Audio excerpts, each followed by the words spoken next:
अगर वो इसी तरीके से बिहार में, बंगाल में जेलों में जबरन बंद कर दिए जाएंगे तो ये आंदोलन अधूरा रहेगा।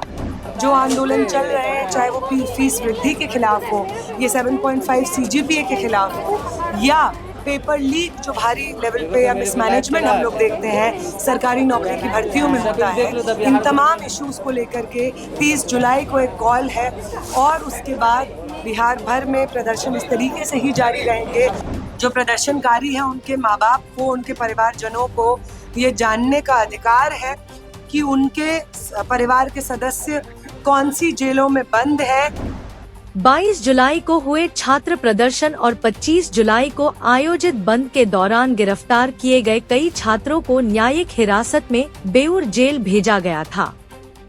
इस बीच आइसा की राष्ट्रीय अध्यक्ष नेहा बोरा ने सोमवार को बेऊर जेल पहुंचकर गिरफ्तार छात्रों, विधायकों और तेज प्रताप यादव से मुलाकात की। जानते हैं कि तेज प्रताप यादव ने बंद का समर्थन करते हुए गिरफ्तारी दी थी। मुलाकात के बाद नेहा बोरा ने कहा कि छात्रों की रिहाई के लिए 30 जुलाई को पूरे बिहार में आंदोलन किया जाएगा। उन्होंने आरोप लगाया कि निर्दोष छात्रों को गिरफ्तार किया गया है। उनकी जल्द रिहाई की मांग सब तरफ से की जा रही है। दिल्ली में केंद्र सरकार के साथ समझौता हो जाने के बाद यह भी तय है कि गिरफ्तार किए गए लोगों को रिहा किया जाएगा। बिहार में गिरफ्तारी का मसला विधानसभा और लोकसभा की चर्चा में भी उठाया गया है।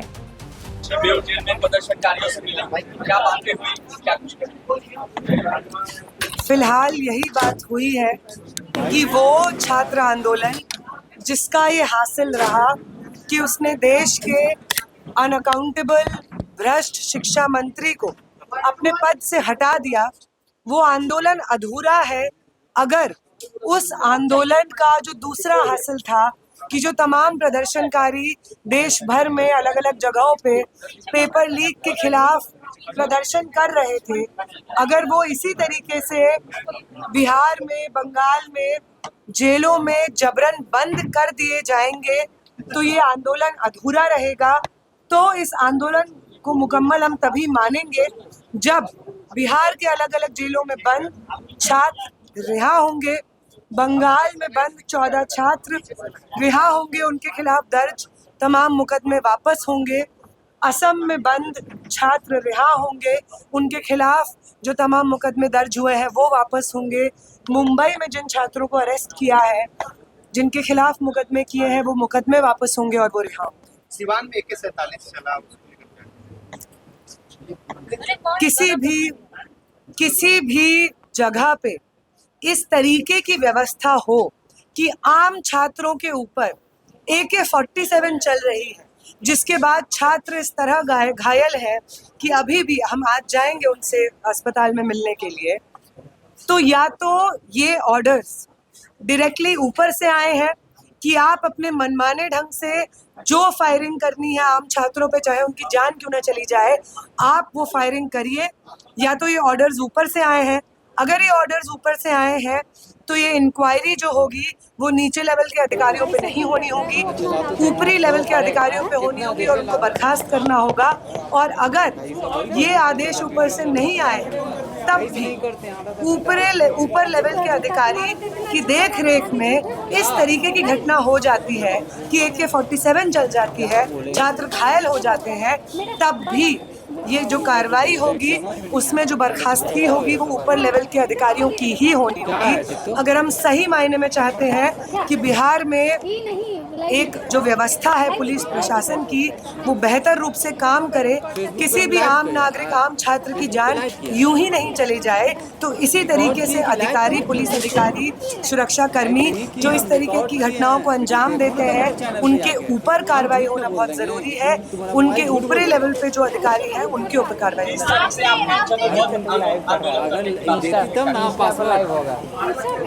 30 तारीख को बिहार भर में कॉल है। ये जो तमाम छात्र बिहार की अलग अलग जेलों में बंद हैं उनकी रिहाई को लेकर के एक कॉल है। एक लंबे समय से बिहार में जो आंदोलन चल रहे हैं, चाहे वो फीस वृद्धि के खिलाफ हो, ये 7.5 CGPA के खिलाफ हो, या पेपर लीक जो भारी लेवल पे या मिसमैनेजमेंट हम लोग देखते हैं सरकारी नौकरी की भर्तियों में होता है, इन तमाम इश्यूज को लेकर के 30 जुलाई को एक कॉल है और उसके बाद बिहार भर में प्रदर्शन इस तरीके से ही जारी रहेंगे अगर प्रदर्शनकारी को ध्यान पटना के अलावा बाकी जगहों पे हम लोग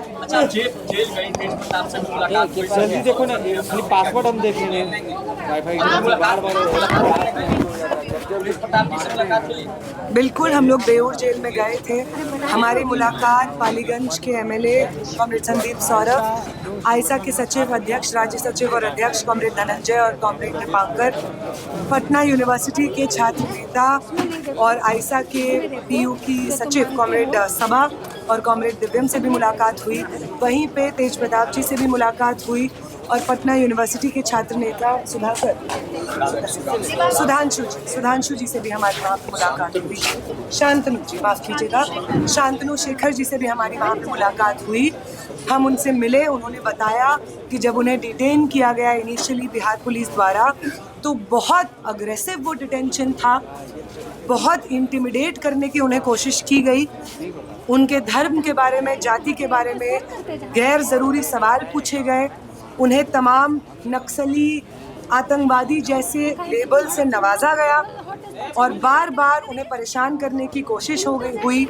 सबा ने तो ये तक बोला कि उनको ये धमकी दी गई कि तुम्हारा तो यही इनकाउंटर कर देंगे। इस तरीके की बातें प्रदर्शनकारियों को बोली गई हैं जो हमें पता चली। ये तो उन सबसे हमारी बात हुई जिन्हें हम जानते थे, जो छात्र नेता हैं। वहाँ पे आम छात्र जो कि प्रदर्शन में शामिल तक नहीं थे, पटना की रैली में शामिल तक नहीं थे, उन छात्रों को भी बेऊर जेल में शिफ्ट किया गया है। न जाने उनके साथ किस तरीके का इंटिमिडेशन हुआ होगा। हम एक बहुत बड़े पूल ऑफ लॉयर्स के साथ में कांटेक्ट में हैं, वो अलग अलग छात्रों को रिप्रेजेंट कर रहे हैं लीगल रूप से। हमारी उनसे भी मुलाकात हुई, बेऊर जेल के अधिकारियों से हमारी मुलाकात हुई।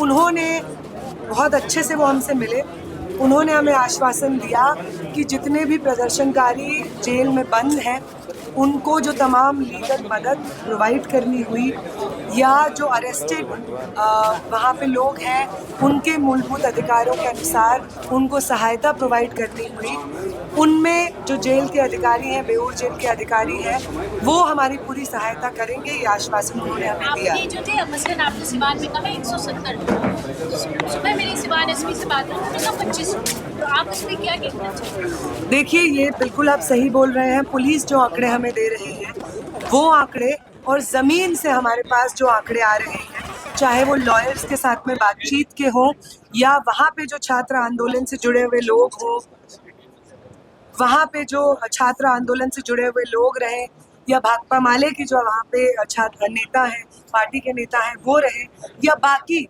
अन्य छात्र संगठनों के नेता हैं, उन्होंने ये नंबर्स हमें ग्राउंड से प्रोवाइड किए हैं। उन्होंने हमें बताया है कि 20-25 घंटे तक आम छात्रों को डिटेन करके रखा गया था, जिन्हें अब अलग अलग जेलों में शिफ्ट किया है। तो ये पहली बात, तो पुलिस जो ये कम करके आंकड़े दे रही है हमें प्रदर्शनकारियों के, वो आंकड़े झूठे हैं कि हमें प्रोवाइड करें। आम जनता को, जो प्रदर्शनकारी हैं, उनके माँ बाप को, उनके परिवारजनों को ये जानने का अधिकार है कि उनके परिवार के सदस्य कौन सी जेलों में बंद है, क्या धाराएं उन पे लगाई जा रही हैं, क्यों बंद है। ये तमाम अधिकार प्रदर्शनकारियों के माँ बाप को जानने का अधिकार है।